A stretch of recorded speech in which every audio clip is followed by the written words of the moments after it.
구약성경 예레미야서 46장 1절에서 28절입니다.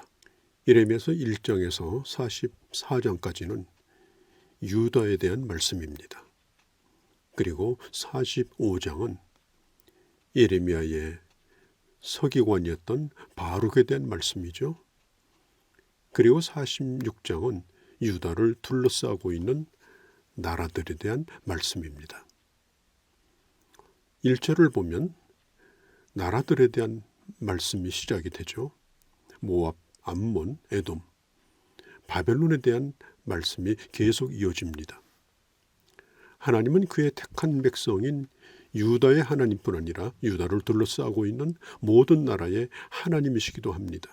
어떤 역사도 하나님 없이 우연히 일어나는 일은 없습니다. 필연적입니다. 하나님의 주권 가운데서 되어지는 일입니다. 또 이러한 일은 하나님의 백성과의 관계 속에서 일어나는 일들이죠. 2절에 보면 여호야김 4년이라고 말하죠. 이 여호야김은 요시야 왕의 아들입니다. 당시의 역사적 배경은 뭘까요?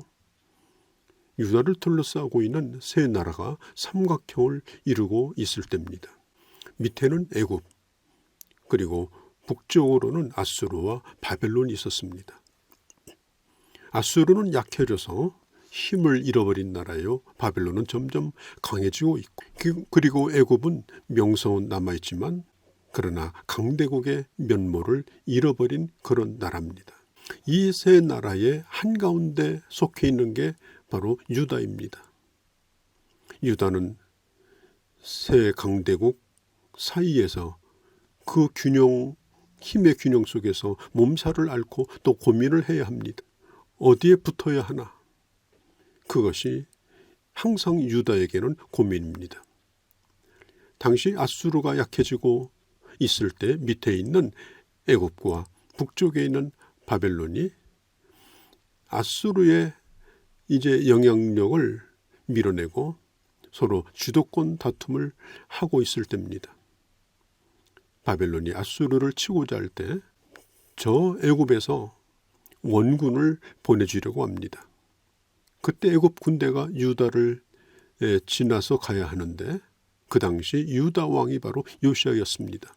애굽 군대가 유다를 지나서 아수르를 가는 길을 막았습니다. 요시야는 반애굽 정책을 쓰는 사람이었죠. 그래서 결국은 유다군과 애굽 군대가 전쟁을 치릅니다.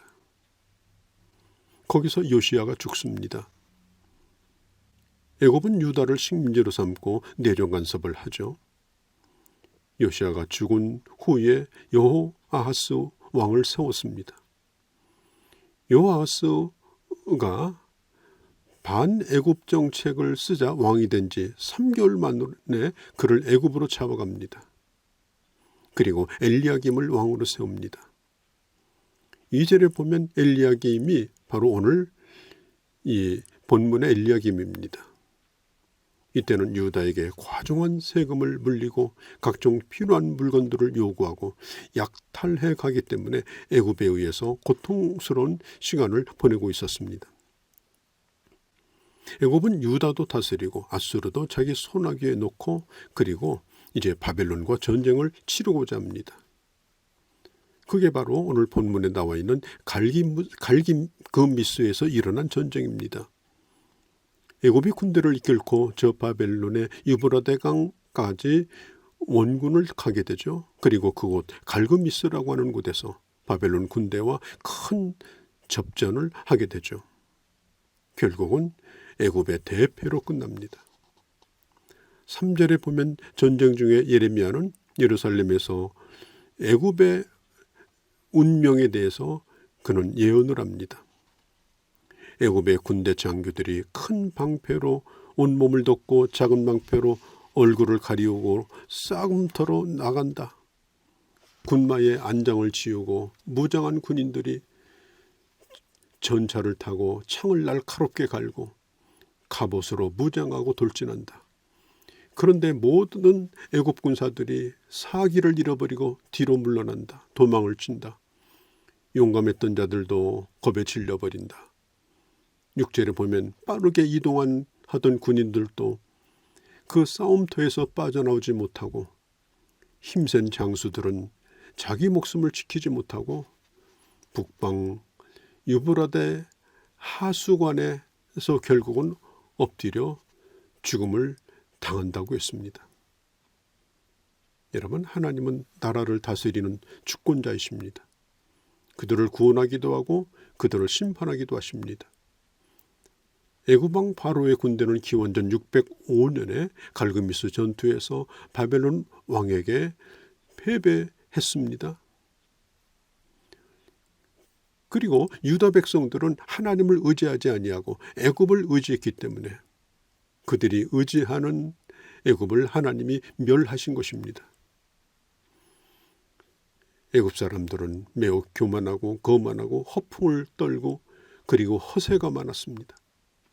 유다를 괴롭혔습니다. 거기에 대한 하나님의 심판입니다. 하나님은 하나님의 백성이 이 세상의 것을 힘으로 삼고 그리고 권력과 물질을 또한 힘으로 삼는 것, 그것을 하나님은 원치 않으십니다. 이것은 매우 어리석은 일입니다. 한치 앞길도 모르던 애굽의 왕은 7, 8절에 보면 자기 힘에 도취되어 군대 숫자에 도취되고 무기에 도취되고 큰 소리를 칩니다. 나일강의 그 넘치는 물과 같이 흘러 들어오는 물과 같은 자가 누구냐? 바로의 군대가 아니냐? 이 물이 저 바벨론 유브라데 강을 완전히 휩쓸어 버릴 것이라고 애굽의 바로는 큰 소리를 쳤습니다. 모든 성읍의 주민들을 멸할 것이라고 큰 소리를 칩니다. 8절 끝에 보면 그 물이 온 바벨론 땅을 덮어서 성을 점령할 것이라고 큰 소리를 칩니다. 그리고 미친 듯이 북으로 올라갑니다. 그런데 그 전투가 있는 그날에 바로 하나님께서 그 교만하고 거만하여 하나님의 백성들을 손에 놓고 마음대로 하려고 했던 이 애굽을 심판하시는 그날이 되었습니다. 10절에 보면 만군의 여호와께서 그 대적에게 원수를 갚는 복수의 날이라고 하죠. 예레미야는 외칩니다. 그날이 하나님이 복수하신 날이다. 애굽의 바로 누고가 기원전 609년에 무기또에서 요시야 왕을 죽인 그 원한을 하나님이 갚으시는 날이다. 성경은 그렇게 말하고 있습니다. 유다는 망하기 전에 애굽을 하나님보다 더 의지했죠. 애굽이 자신들을 지켜줄 거라고 생각했고 애굽은 힘도 없으면서 허세를 부리며 유다를 자기 손아귀에 넣고 좌지우지하려고 했습니다. 유다는 하나님을 의지하기보다는 애굽이 가지고 있는 군대와 무기를 의지했습니다. 11절 12절에 보면 예언자는 애굽을 빗대어서 슬픔의 노래를 부르죠. 그 노래의 내용이 뭡니까? 애굽이 받은 상처가 너무나 커서 아무리 좋은 약품으로도 치료받을 수가 없다. 그 고통이 너무나 커서 그 어떤 진통제로도 다스릴 수가 없다. 애굽의 그 비참한 모습을 모든 주변에 있는 나라들이 보게 될 것이라고 예언하고 있습니다. 여러분 꼭 기억하시기 바랍니다. 하나님은 교만한 것을 싫어하십니다. 허세 부리는 걸 좋아하지 않으십니다. 교만한 국가와 민족, 교만한 개인을 하나님은 반드시 낮추십니다. 그 모든 것이 다 하나님의 주권 아래 있을 뿐이요. 그리고 한 나라의 흥망성쇠도 주님의 주권 아래 있을 뿐인 것입니다. 하나님의 백성들은 주변에 있는 나라들을 의지하여 그들과 어떻게 살아가야 되는가 하는 고민보다도 온전히 하나님을 신뢰하며 겸손히 주님께 순종하는 것이 바로 사는 길입니다. 오늘 내가 내려놓을 것이 분명히 있으면서도 그걸 붙들고 그걸 가지고 큰 소리를 치는 그것은 참으로 어리석은 일입니다. 이제 바벨론은 점점 강해지고 있습니다. 바벨론이 이제는 남쪽으로 내려와 애굽의 본토까지 칩니다.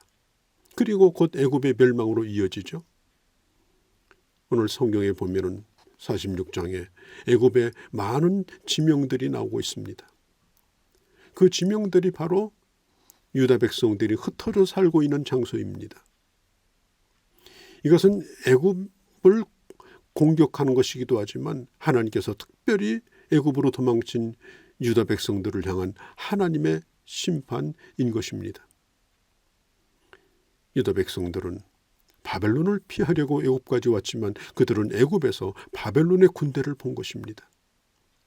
자신들이 우상을 게을리 섬겼기 때문에 재난을 받는 것이라고 말하며 힘을 다하여 하늘의 여신께 분향하고 복을 받을 거라고 했지만 결국 그들은 그 어디에도 숨을 곳이 없게 되었습니다.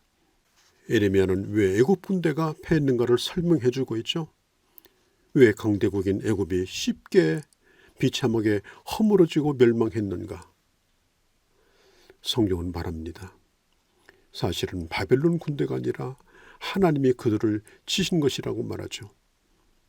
25절에 보면 장사들도 쓰러집니다.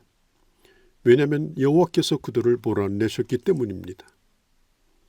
그들을 친 자는 바벨론의 군대가 아니라 바벨론을 통하여 하나님께서 그들을 치신 것입니다. 17절에 보면 애굽 왕은 기회를 놓쳤습니다. 주변 나라들이 애굽 왕을 조롱합니다. 19절에 보면 그 모습을 이렇게 묘사하고 있죠. 나일강 하류까지 다 불이 타서 거기에 사는 사람이 없을 것이다. 느부갓네살 왕은 나일강 삼각주 지역까지 쳐들어갑니다. 기원전 605년에 애굽은 갈그미스 전투에서 패배하고 그리고 바벨론은 애굽 본토까지 쳐들어와서 결국은 애굽은 바벨론의 지배 아래 놓이게 되어집니다. 22절은 그들의 도망가는 모습을 묘사하고 있습니다. 23절에 바벨론 군대 수가 메뚜기 떼같이 많고 결국은 애굽은 철저하게 패배하는 모습이 나와 있죠. 자, 26절에 보면 내가 그들의 생명을 노리는 자의 손, 곧 바벨론 느부갓네살 왕의 손과 그들의 손에 넘길지라도 그러나 그 후에 그 땅이 이전같이 사람 살 곳이 되리라 여호와의 말씀이니라. 27절에 내 종 야곱아 두려워하지 말라. 이스라엘아 놀라지 말라. 보라 내가 너를 먼 곳에서 구원하여 내 자손을 포로된 땅에서 구원하리니 야곱이 돌아와 평안히 걱정 없이 살게 될 것이라. 그들을 두렵게 할 자가 없으리라. 여호와의 말씀이니라. 오늘 예레미야서 46장은 이런 국가 간의 격변 속에서도 하나님께서 자기 백성들을 결국은 지키시고 회복시키시고 그리고 하나님의 그 계획한 뜻대로 이루실 것을 말씀하시며 이렇게 말씀합니다. 두려워하지 말라.